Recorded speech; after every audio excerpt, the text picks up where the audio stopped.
Let's get ready to rumble!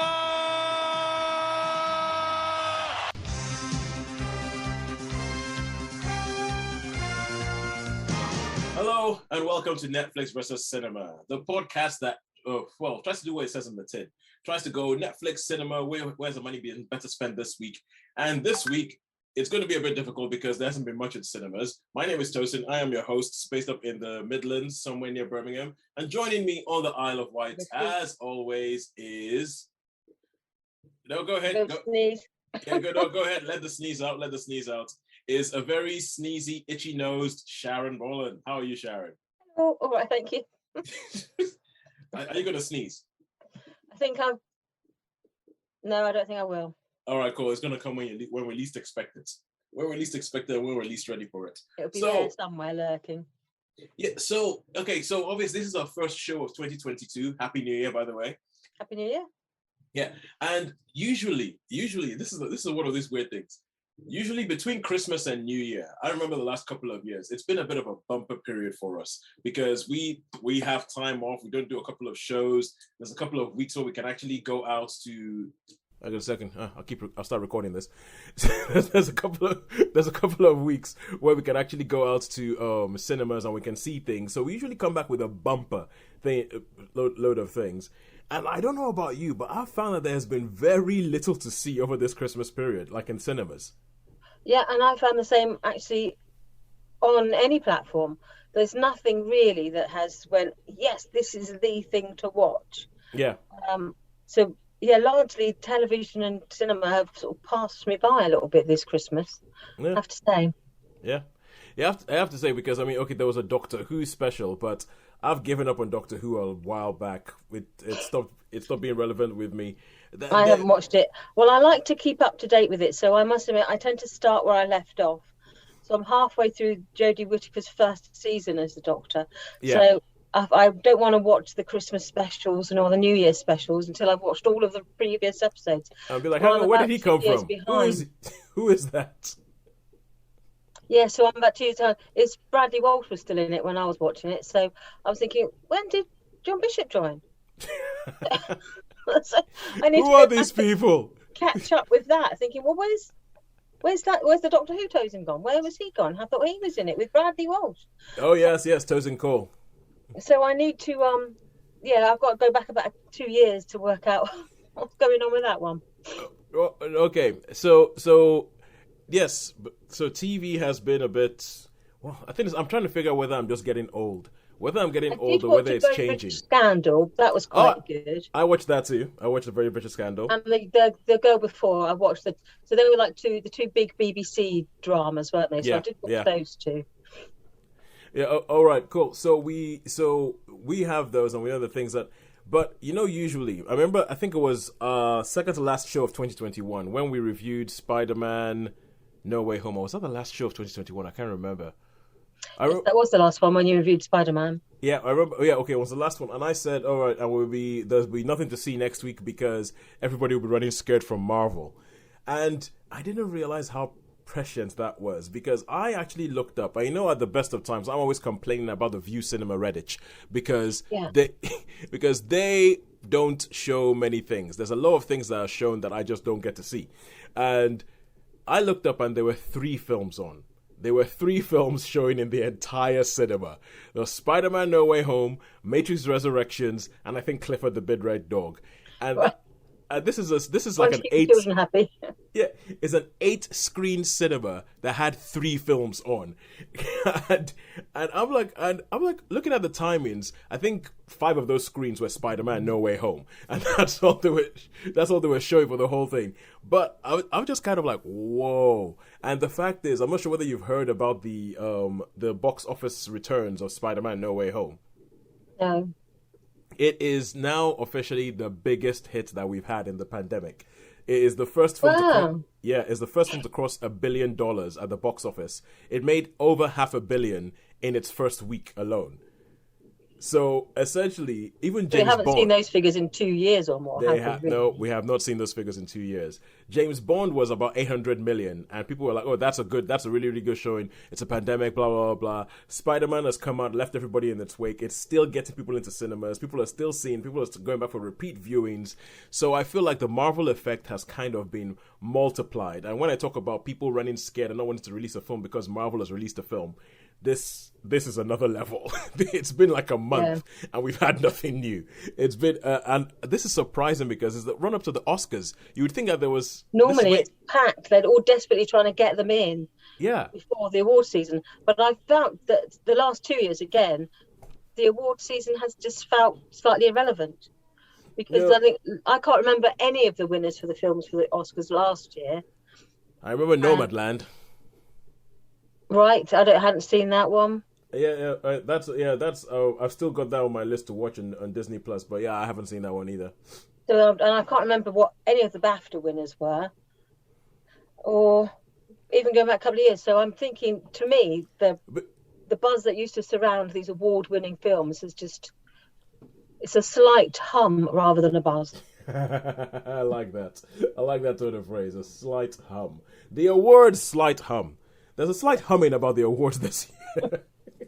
And we're all going, whatever. It's like, whatever. No stuff, I'll maybe just sit at home and try and find something through the thousands and millions of things on Netflix that I'm not going to watch. So, right.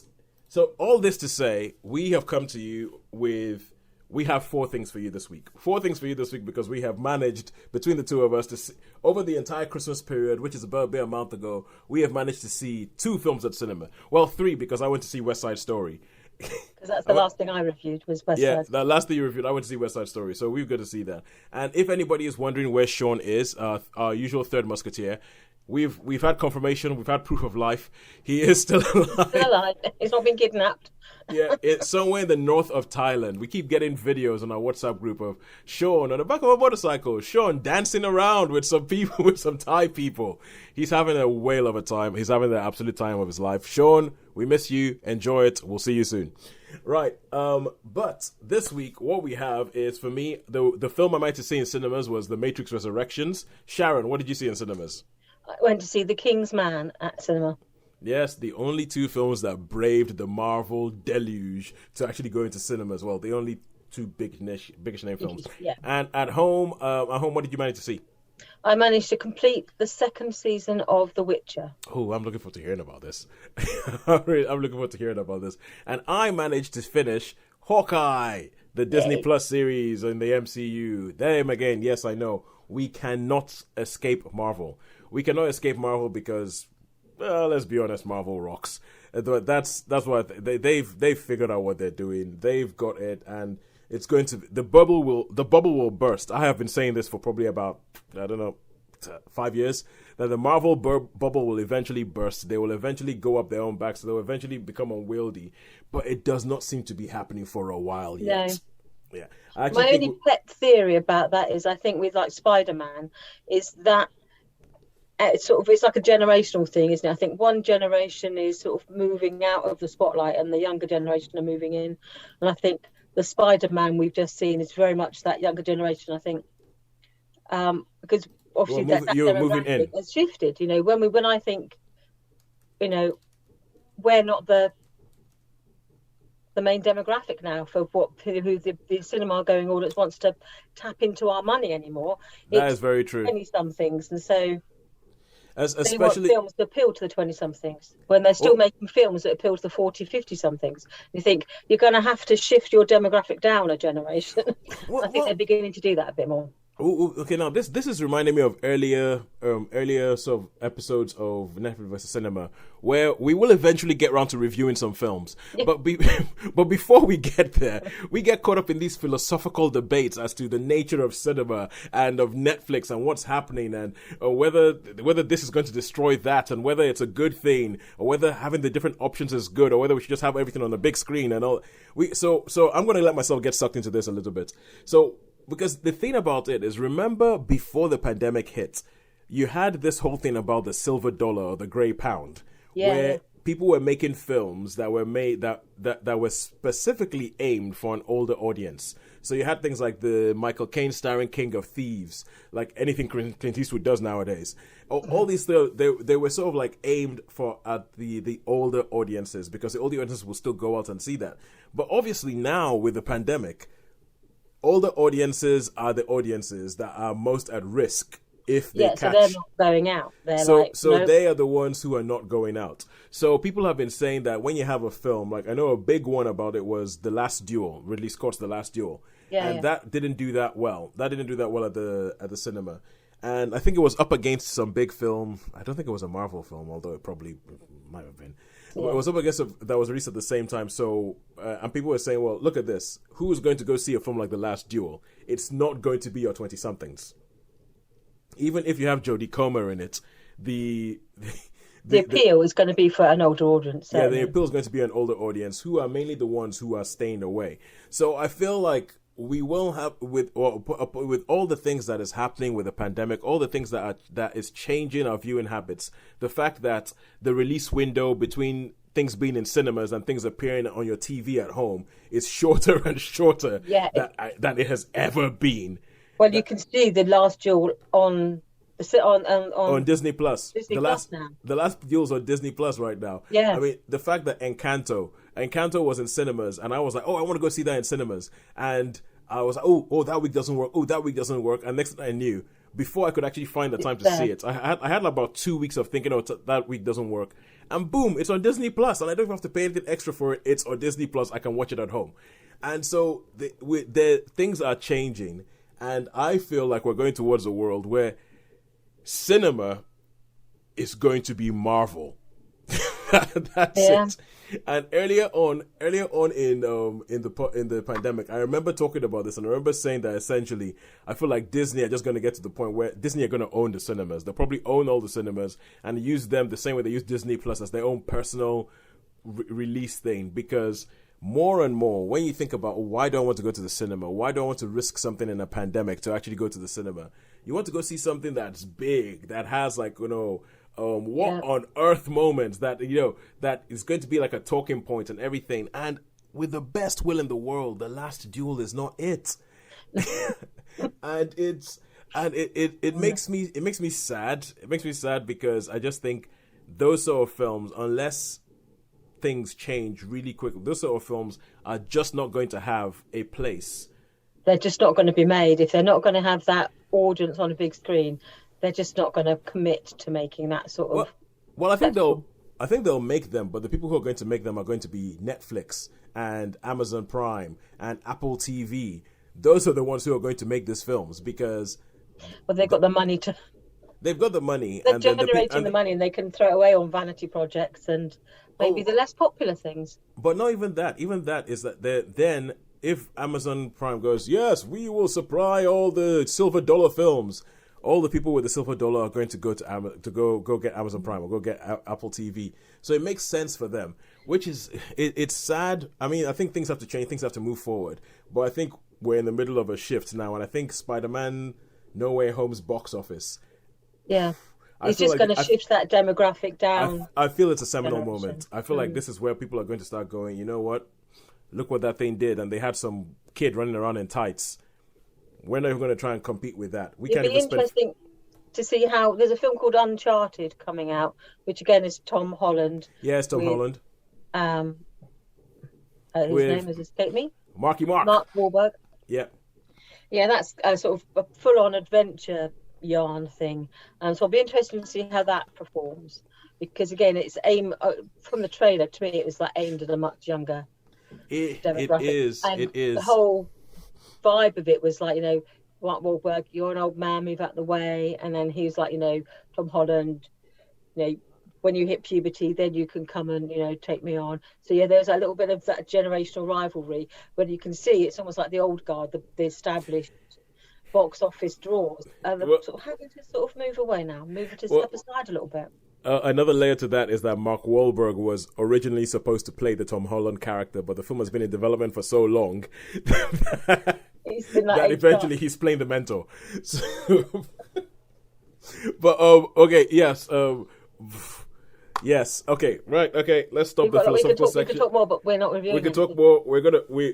Let's review some stuff. Let's review some things. So let's kick off with the only place where we can kick off, and that is going to be The Matrix Resurrections. This is the fourth film in The Matrix, what used to be a trilogy and is now, we don't know what it is, and directed by one of the returning directors. So you had the Wachowskis. I think that is the safest thing to call to say right now. The Wachowskis directed the original trilogy, and now only one of them, Lana Wachowski, has come back to direct the fourth film. And this is a film that when they announced it, I said, this is a terrible idea. Why are you even doing this? I hoped that there was a little bit more integrity about this thing, because the first three were well contained. It was a story. It had finished. The second and the third films were... I am in the camp that says that they were largely underwhelming and didn't make much sense and were not as much fun. The first one was an absolute stone cold classic. That was like, I remember walking out of the cinema, and you walk out of the cinema and you go, this is a film I'll be watching for years to come. That film was amazing. That film, and it still holds up. You watch the original film, it still holds up. And so I just thought, why on earth are they making this film? And obviously the answer, as with anything film-wise, is money. Somebody likes money. And so they wanted to make this film. And so the funny thing about this is that Lana Wachowski, who wrote the script along with some other people and directed it, this film is... Let me put it this way. The first Matrix film was almost like a straightforward adventure. Then the second and the third films went a little bit more philosophical, and you can see that they were indulging a lot of the things that they were interested in and trying to put them into a sort of blockbuster film. And this film does that even more. So the first, and it's almost impossible to talk about this film without giving any spoilers whatsoever. So there are going to be some spoilers. This film starts off, and it pretty much asks the question, why the hell does this film exist? Okay. So there's a bit in it. It might not answer it, but it asks the question. There's a bit in the film, because bearing in mind that Warner Brothers are the ones who released the Matrix films. There's a line in the film where somebody says, our parent company Warner Brothers wants us to make a fourth Matrix, and whether it's going to happen with or without you. So what are you gonna do? So essentially, let me put it this way, Sharon. The first hour of this film is crazily meta. It is crazily meta. So the film starts off, and the first scene of the film looks like the first scene in the first Matrix movie. So police burst into a room. Trinity, a woman clad in PVC, is sat at a desk backing away. They're like, put your hands up. She jumps up. She jumps around the wall, starts beating them up and all that. And then you're thinking, hang on a second, we've seen this before. This is the first Matrix film. Then the camera pulls out, and what you actually see is you see another character watching the first scene from the first Matrix and saying, hang on, there's something a little bit different here. And then there's all this stuff going on, and you're like, hang on, what the heck is going on? And then you meet Keanu Reeves, who has long hair and a beard now, looking very much like John Wick. And he turns, but everybody refers to him as Thomas Anderson. And Thomas Anderson is a world famous video game creator who created a trilogy of video games called The Matrix. Oh, right. And so essentially the first hour or so of this film is not really about story or anything. The first hour of this film is about the Matrix itself. And so this is the point where it could disappear up its own bum. It could disappear up its own bum, where it's essentially, this film is talking to you. It's kind of like somebody having a conversation with you, and it's almost the filmmaker talking to you about, this is what we made with The Matrix, and this is why this film is being made. And it is, and I think it's quite it's quite brave for them to make something like this. And I think the fact that the film studio actually let them do this, I really, really like, because it's essentially talking about the nature of trying to make sequels and why you're making the sequel. This film pretty much calls the studio that made the film money hungry, money grabbing people. And all that stuff is going on. And I was sitting down there going, ooh, some people are going to hate this, but I'm kind of liking it. I kind of like the fact that they acknowledge the fact that it is stupid for this film to exist. that is, and how this film exists. But then after that, some things happen that become a bit more adventure-y, matrixy, plot-driven stuff that happens. And then that's when I think the film falls down a bit.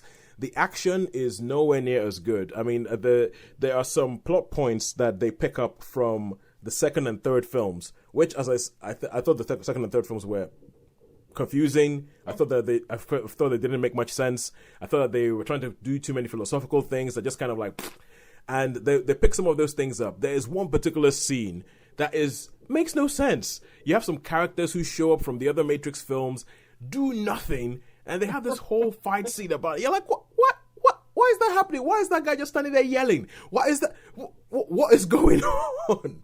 And the action, I don't think, is anywhere near. Even it's the action in the first Matrix films, brilliant. Second and third, not so good. But the action in this one is not even as good as the second and third films, which you would have thought, look, time has moved on. You could do more things with it. There's a bit where Neo says, "I still know Kung Fu," and then he proceeds to go through the rest of the film not doing any Kung Fu. and where the film ends up, it's almost kind of like it felt to me a little bit like the filmmakers looked back and went, hang on a second, when we made these other films, we were younger. There were some things that maybe we weren't allowed to do that in the film. Maybe there were some characters that we wanted to give a bigger role that we weren't allowed to give a bigger role that back then, possibly because they were women. And now this is a chance to fix that and to put those sort of things in, or to change that aspect of the story. And part of that, essentially, a lot of this film, the conversation you'll be having with yourself is not necessarily about what you're watching on the screen.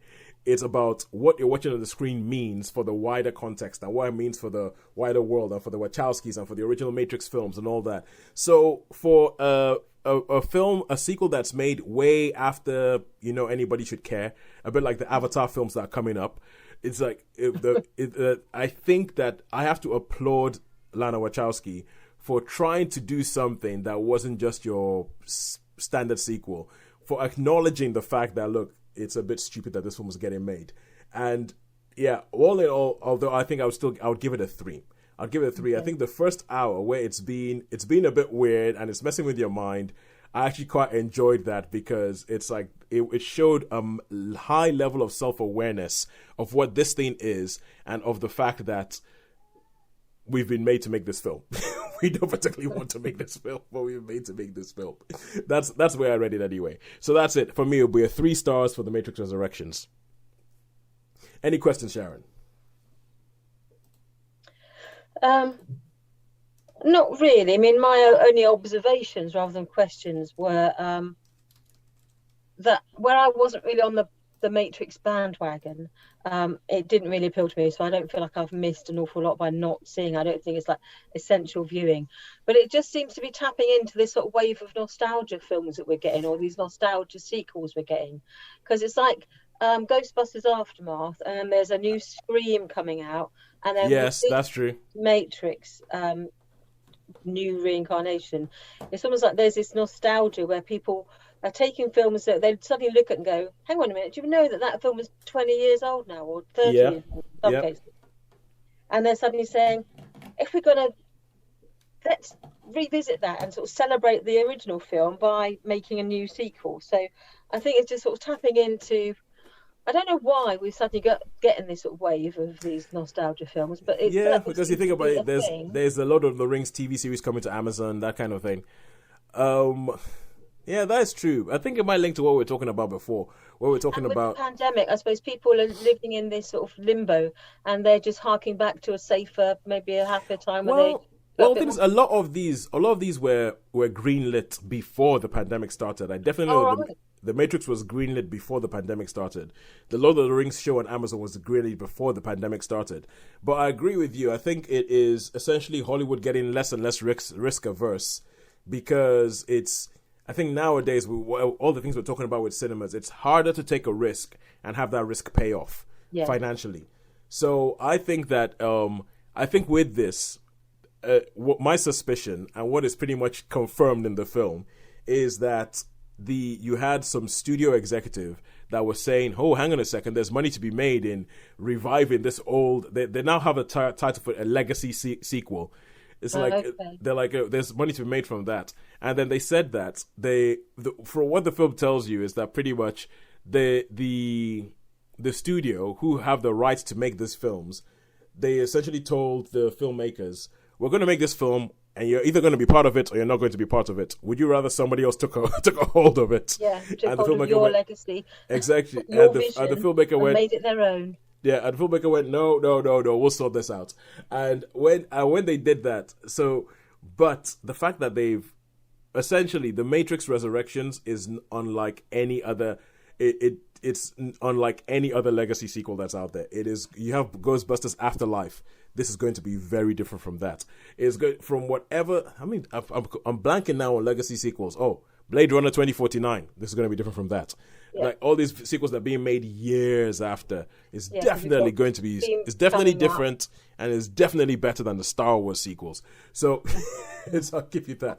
It at least tries to do something. At least seems to have some integrity, but it kind of falls down as the longer the film goes on. But anyway, yeah, that's 3 stars for The Matrix Resurrections. And now we have had our first cinema thing. We will now go over to Netflix. And this is actually Netflix, because when we say Netflix, we use that as a catch-all term for home streaming or streaming platforms. But this is the one that's actually on Netflix. And this is The Witcher Season 2 that Sharon saw. Now, The Witcher Season 1 was one of those surprises that I think we all had when we first saw it and we reviewed it. I haven't seen this yet, but I'm keen to hear how they're continuing it with The Witcher Season 2. So Sharon, please go ahead. Yeah, so I actually did a double bill. I watched all of Season 1 again. That I didn't, because it's been over a year. Yeah. And that's a long time. I think that would be a very, very, if you have the time, that's a very good idea. Yeah. And a year, when you watch as much as we do, because we do sort of try to cram as much in as we can, a year's a long time to remember the nuances of a series like The Witcher. And I've only read the first book, because I kept meaning to read them all and I never quite got around to it. And I'm not a gamer, so I know The Witcher television series draws from the books, plus it draws from the gaming world. Yeah. So it isn't just like one or the other. It does draw from both strands. So if you may have read the book, but you're still not going to get the full picture about what's going on unless you're a gamer as well. Yeah.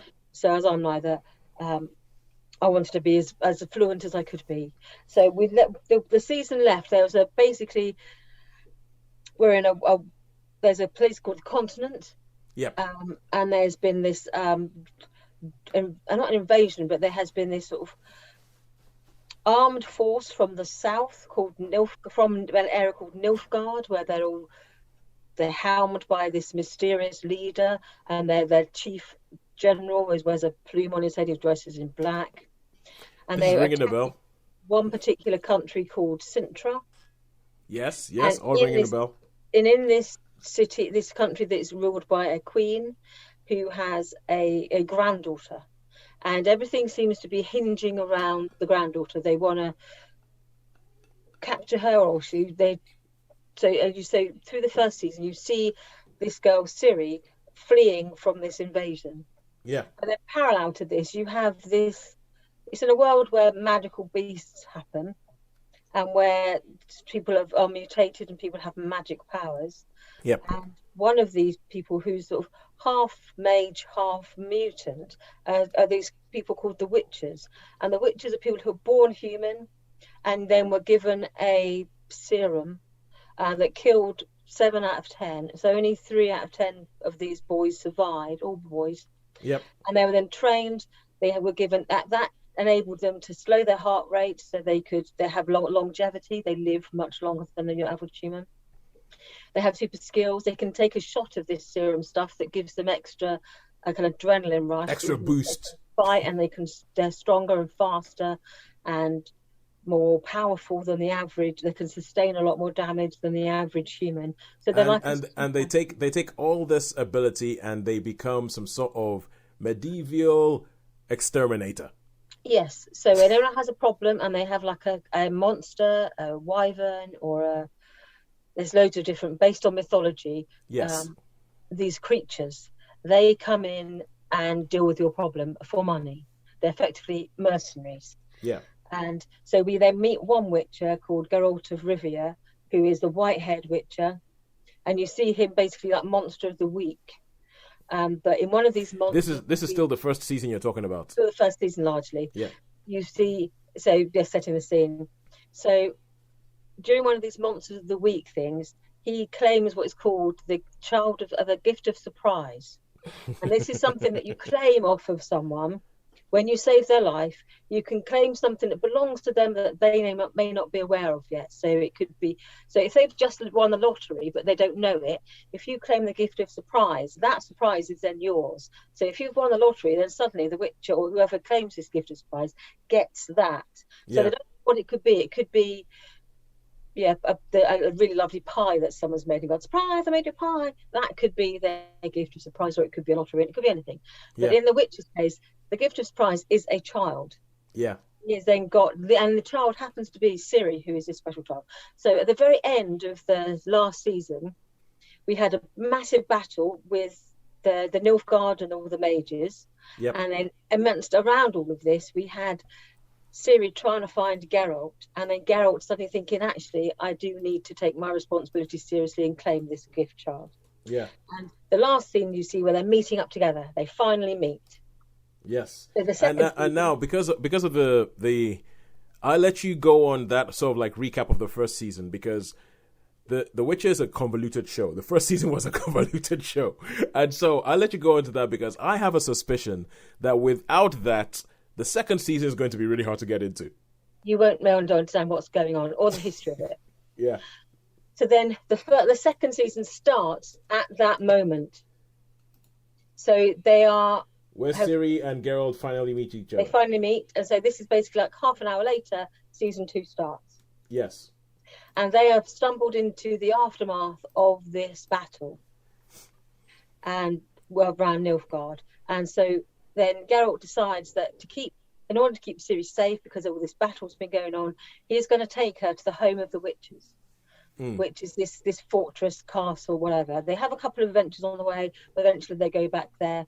And then as the series develops, I won't give you any more detail, as the series develops, you get to understand a bit more about who Ciri is, what her background is. And why everybody is making such a big deal. Yeah, and a bit more, why is she just why are people interested in her? And you learn a bit more about the history of the witches. You get to meet other witches. And you get to see where the witches live. Yeah. And then also some of the different strands begin to pull together, where you begin to see basically what the big bad is. And you get to understand a little bit more about what the continent is and what formed the continent and why are there monsters. And you get a few more questions are answered and a few more questions are posed. All right. Okay, cool. Speaking of questions, I have a couple. So, so one of the big things about the first season of The Witcher was timey-wimey timeline stuff. Where it's like, huh? Where you're watching it and you're enjoying it, and you said that there's a little bit of a monster of the week thing about it. But I remember specifically that it was either episode 3 or 4. There was a moment where it went like, I was like, hang on a second, what's this guy? I'm pretty sure I saw that guy die in episode 1. Why is he here? And then you start realizing that they are doing weird things with time. That is like a big thing about the structure of the first season is a large part of the joy of watching it, figuring out where everything is going on and everything. Do they have a similar thing like that in season 2? With that, I don't want to go into spoilers, but in terms of timeline, no, there aren't.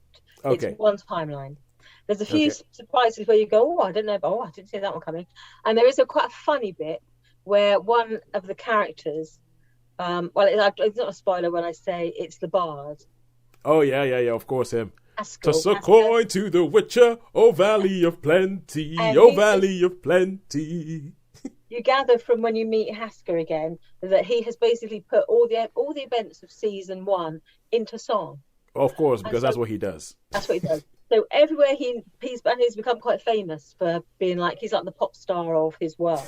And someone comes up to him and says, you know what, that song that you did, where in episode 4 that it was where you worked out that we worked out that it was a different timeline. It was a and you could say, and they drop a couple of things in it that basically would have come from the bars after people had watched the series. Oh, So there was okay. this one character was saying all these sort of, and he was saying, "Oh yeah, I guessed that. I spotted that. And oh, I knew all about that dragon guy. I guessed that bit earlier on as well. And I knew Oh about." no, that's pretty cool. That's pretty And cool. so there's quite a funny scene I quite in there like it. where it acknowledges that. It's quite like it because it's kind of like you know on Disney Plus there is a series called Olaf Presents. It's like a series of shorts where you have Olaf, the snowman from Oh right, yeah. the snowman from Frozen, and he goes through a whole bunch of Disney classics, and he essentially enacts the entire story of a Disney classic, but in 3 minutes. And it's quite funny. And it stems from a play. There's a scene in Frozen 2 where Olaf recaps everything that happens in Frozen 1 in 3 minutes. And I actually kind of like, when you put it like that, yeah, that is a bit weird. But yeah, I do quite like those. So okay, so then That's quite fun. so the second question is, how many stars would you give season 2? I would give season 2 a 4. For me, it worked again as a good sequel. There's a bit less. And I think when we reviewed this for the first season, both of us were a little bit Gratuitous nudity for no gratuitous damn nudity. reason. There is a lot less gratuitous nudity. There's Yeah. a couple of scenes where you're thinking, okay, you want to introduce that whole titillation factor. Yeah. But this was made post-COVID, so people weren't as probably Yeah. au Yeah, fait because with I it. know there are some scenes where it's like, we're just going to use boobs as wallpaper. Yeah, we're just gonna have naked ladies wandering around. Yeah. And so there are naked ladies, but not to the degree where you're going, oh, for goodness sake. Yeah. What is the purpose of that? Yeah. So there is, in those terms, the violence is still there, the action is still there, the character development is good and not always linear, but you understand where they're coming from. There's a couple of twists in some episodes where you go, oh, I didn't see that one coming. So yes, I really rated it. I thought it was really entertaining. I like that sort of fantasy genre that so it just sort of, yes, it ticks the boxes for me. So I'd really enjoyed it. So I would definitely give it 4. Oh, good stuff. And also, I have to admit, I am quite happy for Henry Cavill because I thought he was a good Superman, but after the whole debacle that was the DC Extended Universe series of films, I was really worried that maybe this might be like, the kiss of death to his career. So I'm really, really happy that he has gone, because I think he's a big, massive push, and he's a big influence behind The Witcher. And I'm really happy that he has taken the time when he had that push to actually do stuff and actually still be on screen and show people that he's actually really good. So I'm really quite happy for Henry Cavill. When he's interviewed, he's certainly he's read all the books. He's been a gamer for years. Yeah, he's a nerd. And he's basically made some of his own costumes. With the costume designer, he sat down and said, actually, I don't think he would have worn this armor. I think he should be wearing. And they redesigned Geralt's armor with Henry Cavill saying that I want to be able to do this, and I want to be able to move, and I want to be able to fight. And so they actually redesigned his costume. And I thought, wow, okay, how. He's just a nerd with a body made of granite. There is hope for us yet. So, all right. So now we go back to cinema. And here we're going to talk about The King's Man.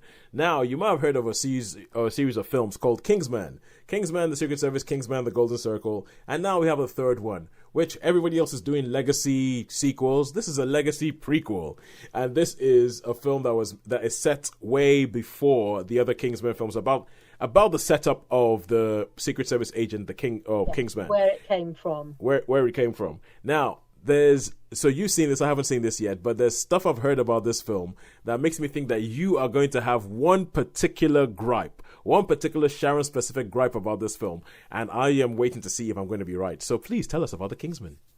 Well, my biggest gripe is that they've taken history and they've shaken it up in a bit of a jar, and they've pulled out the bits that they like, and then they've just abandoned the rest. Yep. I thought that would be the gripe. Particularly around playing around with the details of World War One. I thought that would be your gripe about it.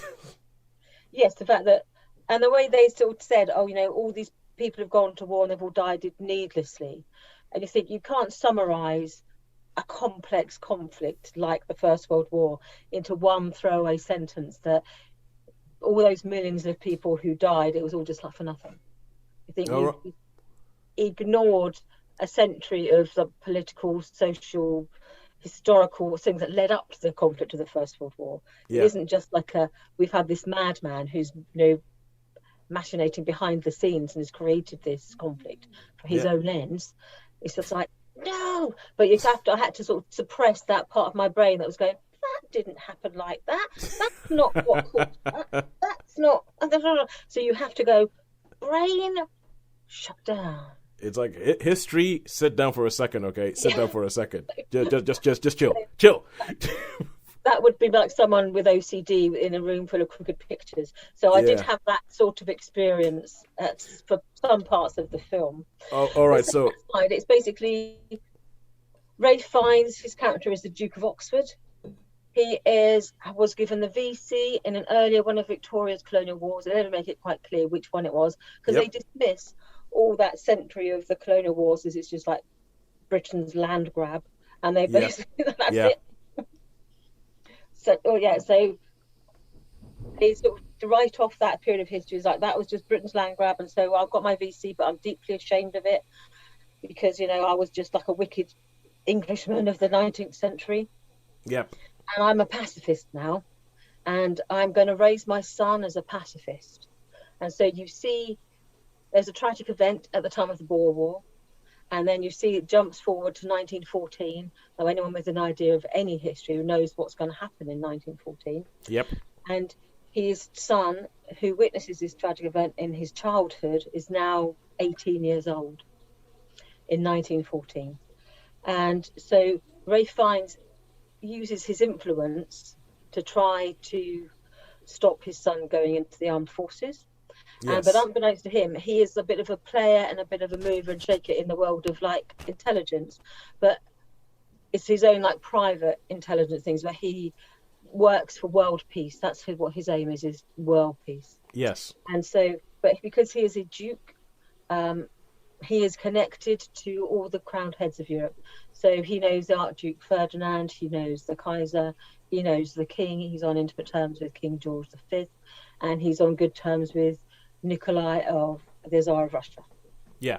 So this one character who then decides that he's going to, on a mission that we don't need to go into, is going to go to Sarajevo to talk to his cousin Ferdy, and then he's going to go to Russia because he wants to find out what's going on with Rasputin, and that's interfering with other plans. So you get this one character who is interacting with all these sort of top levels of European aristocracy and the kings, the heads, the crowned heads of Europe. And it's all tied up with this sort of, the story is there's this madman who basically wants to bring about the downfall of all the crowned heads of Europe. And he wants to re-establish a new world order. And he's going to do this by creating this club, the society, as a secret society, which have infiltrated all these grand palaces. Yes. He's recruited into this group Rasputin, Mata Hari, Lenin. We then see other future dictators. Yeah. And other I forget his name, but the Archduke's assassin. And so all these events that have started these world conflicts, they're not random events that are drawn in because of political treaties and other. There's somebody behind it making sure everything works. There's someone behind it. There's a big bad behind it. And so this story is about how they want to take down this big bad. Oh. They're not aware of his existence until events begin to join up. All right, no spoilers, but that means I just assumed Rasputin was the bad guy in this. No, I thought he was the big bad. One of the. He's not a pawn. He's more than a pawn. He's a knight. So he has pawns of his own that he maneuvers, but he is one of the pieces in a chessboard. So if you've got like the Black King, which is this mysterious figure who's coordinating, who that is initially, coordinating all these things. The Duke of Oxford is like the White King, and he is then coordinating all his Because and he has his knights and he has his bishops and he has his. It's a chess game effectively with these two big players. Okay, so it feels like we've gone to the point where anything else we would talk about plot-wise might be a spoiler. Yes. So I will go with Kingsman. The Kingsman movies have always been put forward as almost like a boy's own adventure, with, quite frankly, the emphasis on the boy. Boys on adventure, so they're a little bit juvenile. They're supposed to be quite funny, and they also usually have quite sort of visceral action, with one particular standout scene from the first film, which sort of like is a classic of the genre, the church. Yeah. The church. So with those things, I think if you're going to have a Kingsman film, you're going to have, the things I want to see are action. I'm going to expect some humor, and I'm going to expect it to be a bit puerile. So it isn't as juvenile. I would say that, because the main character is the Duke of Oxford. Yeah. It is played by Ralph Fiennes. There are younger characters in it, but he is the star of this film. He is the White King. Yeah. So it's all around him, and obviously he's a man of more mature years. So there's some scenes with Rasputin that made me sort of go, ugh. But then there are fight scenes where you're like going, is that humanly possible? But there isn't that sort of smirky, sort of sexualized humor that was in the other. In the other films. So it was a problem, especially in the second film. Yeah.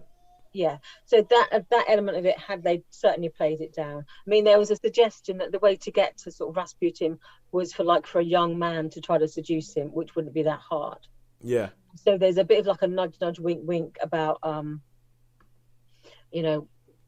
a young man sort of, having to sort of set himself up as bait almost. Yep. This sort of lecherous Rasputin. Oh. But so there's a few bit like, so there's some scene. That's not the scene that made me really go, No, I can imagine there's other stuff. I mean, there's one particular line in the trailer that made you go, okay, what is this character going to be now? So played with sort of like, wrist of fans turning on the dimension meter to 11, and sorry. And I know that the other thing, as I said, you mentioned some of the royals around Europe, and I know there's 3 of them, like the Archduke Ferdinand, the Kaiser Wilhelm, are all played by the same character, by the same guy, by the same actor. Yeah, Tom Holland, he plays the 3 cousins, so he plays the Kaiser, he plays George V, and he plays Nikolai of Russia. Okay, all right, he plays the Tsar, the Kaiser, and the King. Yeah, because in real life they were actually cousins. They're all cousins, yeah. And they all looked very similar. So when you have their 3 pictures side by side, they all look very similar. And they all played at Osborne House, which is on the Isle of Wight. So when they talk about when they had their games, and they mention when they were children. Yeah. At Osborne House, they're still there in the grounds. There are some trenches that they used to play war games in. Oh wow! And all 3 of them played in these trenches at Osborne House.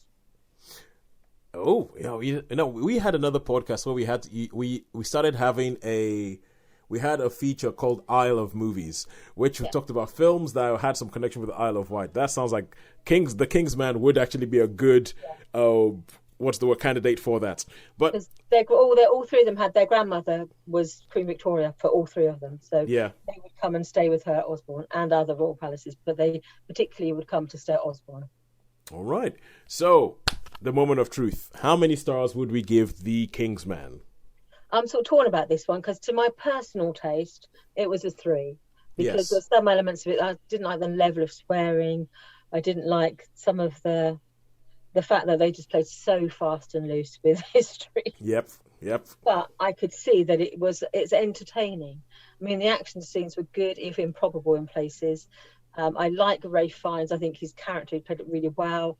There's some of the scenes, but just some of them are top notch in some elements, and others I was thinking, really? So got me thinking, if I sort of shut down my own personal feelings, it could be as much as a 4. But my own personal taste this is my rating. I would have to give it a 3.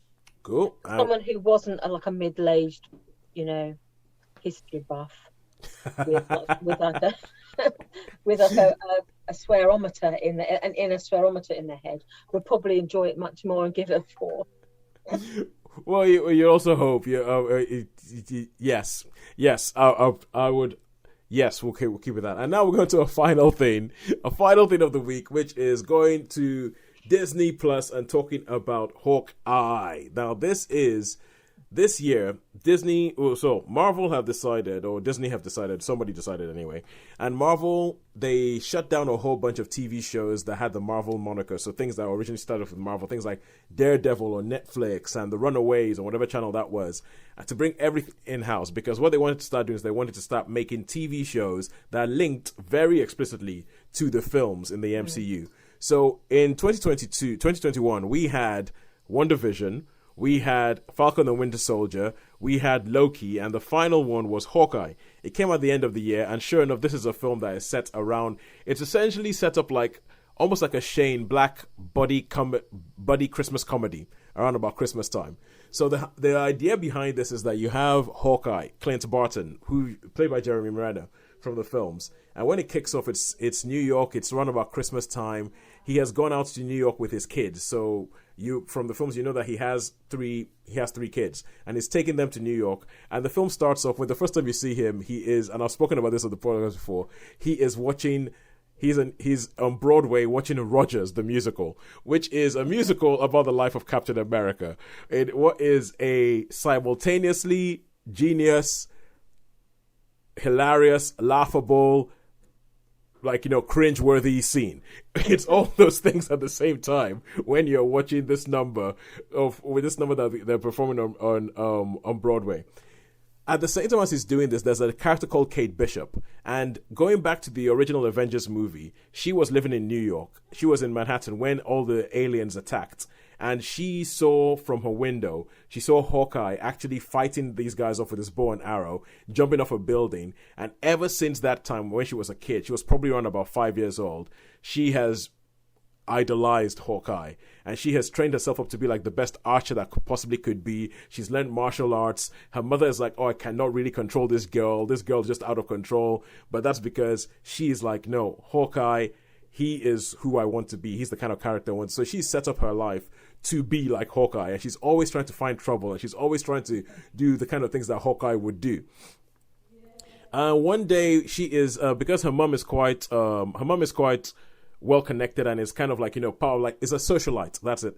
Her mom is a socialite in this sort of upper echelons of New York poshery, I guess you would call it.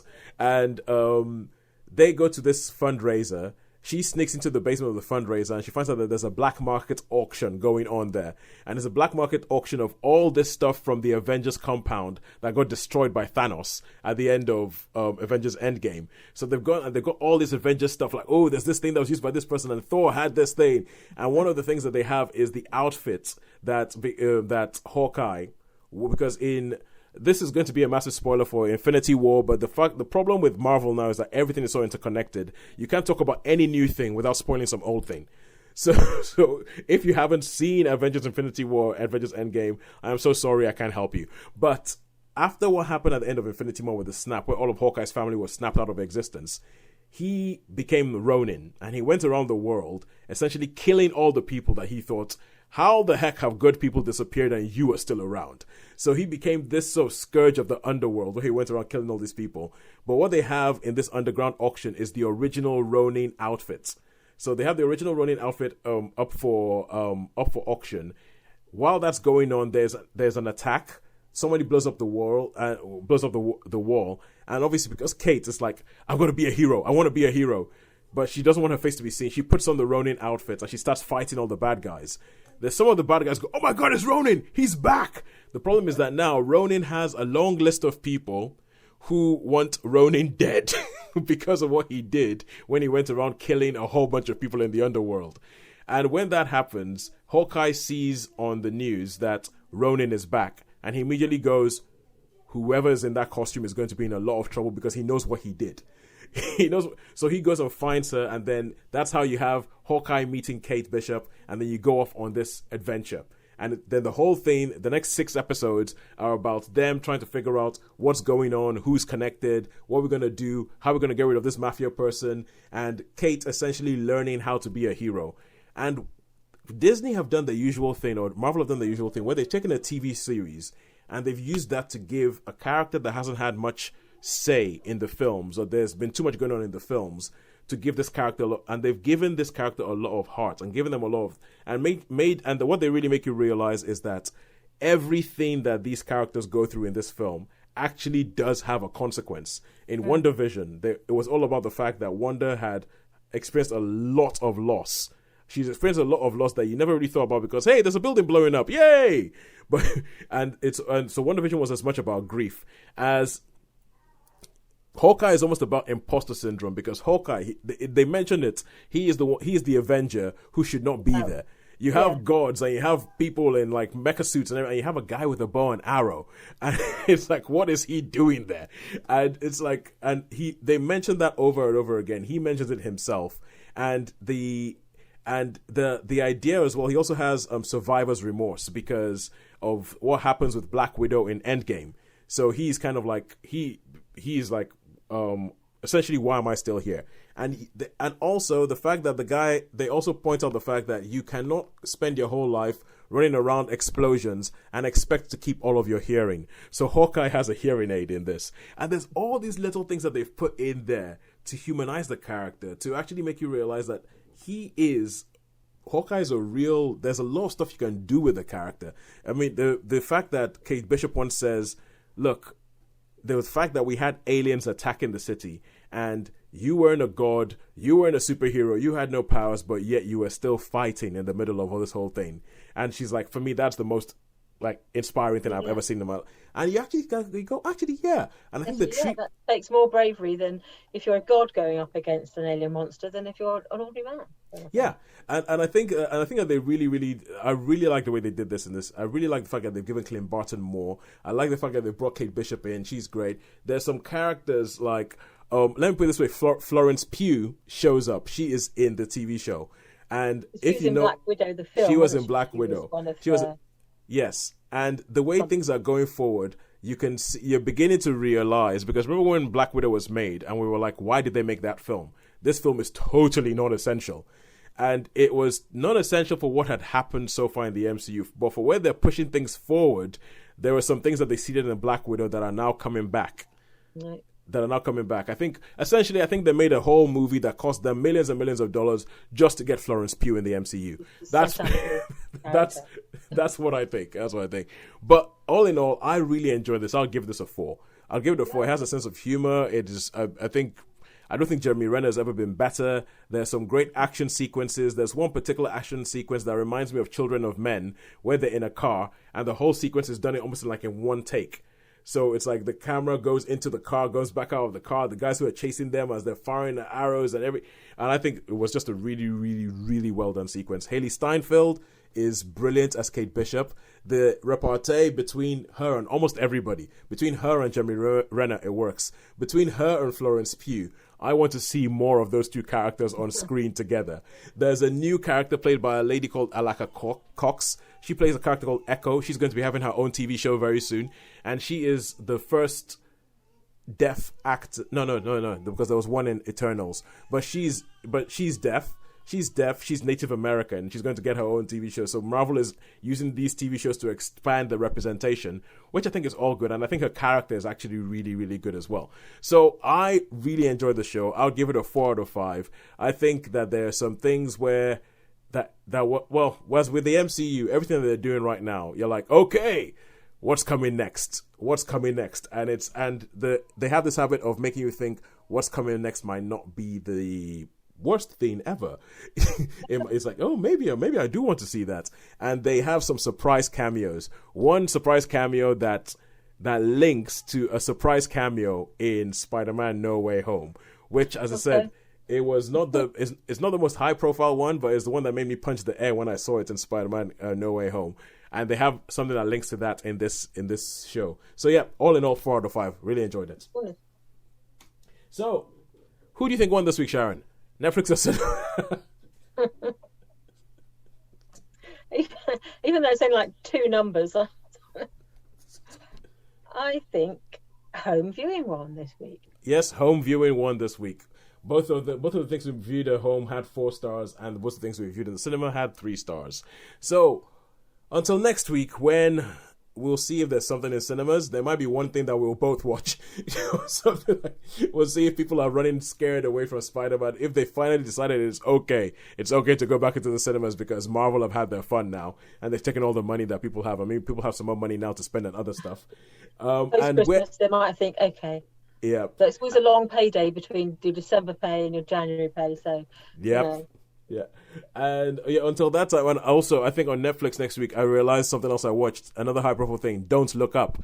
I saw Don't Look Up. That's been flagged, but I haven't watched it yet. Yes, I think it would be interesting, if you do get to watch it, it would be interesting for you to watch it and see what you say, because there's been a lot written about Don't Look Up, and a lot said about, and a lot of column inches written about this film, and people having their say, left, right, all that kind of stuff, and it'll be interesting to have more than one viewpoint on it next week. But I'll add that to my list. Until then, it's a goodbye from me. And it's a goodbye for me. And Sean, dancing somewhere on an island in the north of Thailand, would probably say goodbye if he could stop having fun for 5 minutes. Whizzing around on his moped. Yes. Until the next time, we'll see you guys. Bye.